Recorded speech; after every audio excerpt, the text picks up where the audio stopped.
नमस्कार विद्यार्थी भाइयों बहनों, हिंदी के तास में आपका स्वागत है। एकम 9 निर्भय बनो शीर्षक से ही हमें पता चलता है कि यहाँ लेखक श्री फणीश्वरनाथ रेणु जी ने इस पाठ के अंदर, इस एकम के अंदर हमें क्या संदेश देना चाहते हैं। निर्भय बनो अर्थात भय मुक्त बनो। भय मुक्त होना विद्यार्थी भाइयों बहनों, बहुत सारी ऐसी चीजें हैं जो जीवन में हम शिक्षा के रूप में प्राप्त करते हैं, उसका मुहावरा करते हैं और फिर प्राप्त करते हैं।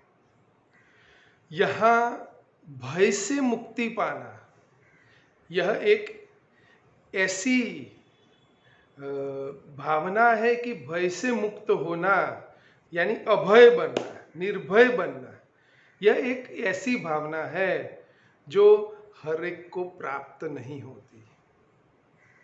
इसके लिए हमें स्वामी विवेकानंद जी कहते थे, मैं उनके बार बार प्रवचन सुनता हूँ और उन्होंने कहा था कि आप कैसे निर्भय बन सकते हैं, किसी भी बात से भय न लगे आप कैसे कर सकते हैं। उन्होंने कहा था, एक उदाहरण, सरल उदाहरण देकर कहा था उन्होंने कि जब आप रात के समय एक कमरे से दूसरे कमरे में जाने से आप डरते हो। हम सब में वैसा डर होता है, बचपन या अभी भी बड़े होकर भी आप डरते हो। अब निर्भय बनना है, भय से मुक्ति पानी है, एक कमरे से दूसरे कमरे में जाना है तो क्या करना है। स्वामी विवेकानंद ने बहुत ही सरल रूप से इस बात को समझाया था कि कैसे निर्भयता अपने आप में प्राप्त करनी है। आप जाओ एक कमरे से, अगर आपको भय लगता है दूसरे कमरे में जाने से तो आप जाओ। जब आप जाओगे और वह परिस्थिति को देखोगे कि सही में उसका विश्लेषण करो, समझो कि अंधेरे कमरे में जाने से मुझे डर लग रहा था और मैं गया, लेकिन वहां डरने जैसी क्या बात है, उसको समझो। जो चीज से आपको डर लगता है, भय लगता है, उसे बार बार करो, देखना आपके अंदर से वह चीज का भय दूर हो जाएगा। बहुत सारे ऐसे लोग हैं हम जिनका दृष्टांत दे सकते हैं कि अपने जीवन में निर्भय रहे। स्वामी विवेकानंद की मैंने अभी बात की, शहीद भगत सिंह थे। शहीद भगत सिंह कैसे निर्भय थे। दारा सभा में उन्होंने बम विस्फोट किया, भाग जाने, दूसरा कोई होता तो भाग जाता, अपने आप को बचाने के लिए भाग जाता, लेकिन वह खड़े रहे। क्यों खड़े रहे? और खड़े रहकर उन्होंने क्या कहा कि मैं यहाँ खड़े रहकर लोगों को बताना चाहता हूं कि मैं ये अंग्रेज हुकूमत से डरता नहीं हूं, और यह जो प्रेरणा मैं देना चाहता हूं यहाँ खड़े रहकर, वह बहुत बड़ा संदेश था। और उस संदेश के पीछे उनकी निर्भयता थी, वह डरते नहीं थे। हमारे आदरणीय वड़ा प्रधान नरेंद्र मोदी जी भी बार बार कहते हैं कि भय से मुक्त बनो, बार बार करो जिससे भय लगता हो, वो भी कहते हैं और उन्होंने अपने जीवन में बताया भी है।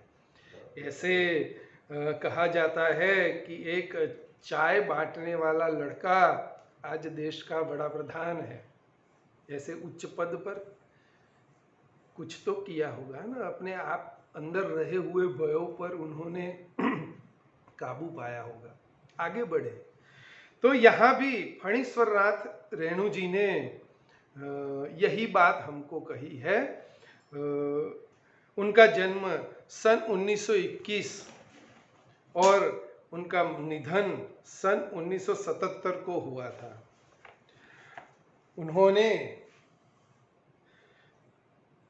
उनका जन्म बिहार में पूर्णिया जिले के औराही हिंगना गांव में हुआ था। उनकी शिक्षा दीक्षा उनके गांव विराटनगर नेपाल तथा वाराणसी में हुई। उन्होंने भारत तथा नेपाल के स्वाधीनता आंदोलनों में सक्रिय भाग लिया तथा कारावास भोगा। कुछ समय तक उन्होंने आकाशवाणी पटना में कार्य किया। अपने पहले उपन्यास मेला आंचल के प्रकाशन के साथ ही वे विख्यात हो गए। उसके पहले वे एक कहानीकार तथा रिपोर्ताज लेखक के रूप में साहित्य जगत में सुपरिचित हो चुके थे। रेणु जी की रचनाओं में उनका जीवन अनुभव मुखरता है। जीवन की सुरूपता कुरूपता को मानवीय सहृदयता तथा पूर्ण तटस्थता के साथ उन्होंने अपनी रचनाओं में व्यक्त किया है। उनकी भाषा में लोक बोलियों के शब्दों का प्रयोग ध्यानाकर्षक है। भाषा में ताजगी और नयापन है। मेला आंचल, परती परिकर्था, जुलूस, पलटू बाबू रोड, कितने चौराहे आदि उनके प्रमुख उपन्यास तथा ठुमरी, अग्निखोर, एक आदिम रात्रि की महक आदि उनके प्रमुख कहानी संग्रह है। भारत सरकार ने उन्हें पद्मश्री की उपाधि से सम्मानित किया था। यह उपन्यास कितने चौराहे का 7वां प्रकरण से लिया गया है। यह जो हमारा एकम है वह एकम उपन्यास कितने चौराहे के 7वें प्रकरण में से एक अंश लिया गया है।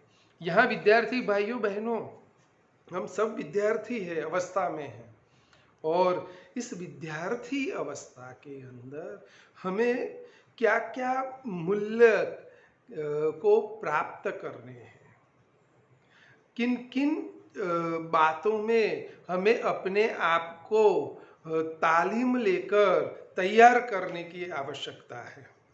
यहाँ पात्र प्रियोदा का इस एकम के अंदर है। वह प्रियोदा का पात्र पढ़ने पर हमें उसके प्रति प्रेम उत्पन्न होता है, सम्मान उत्पन्न होता है, क्योंकि प्रियोदा में वह मानवीय गुण थे जो हम सब हमारे अंदर देखना चाहते हैं। तो विद्यार्थी भाइयों बहनों, सबसे पहले हम पाठ को पढ़ेंगे और उसके बाद हम पाठ में जो भाव है उसके बारे में चर्चा करेंगे। तो अगले तास के अंदर हम पाठ को पढ़ेंगे।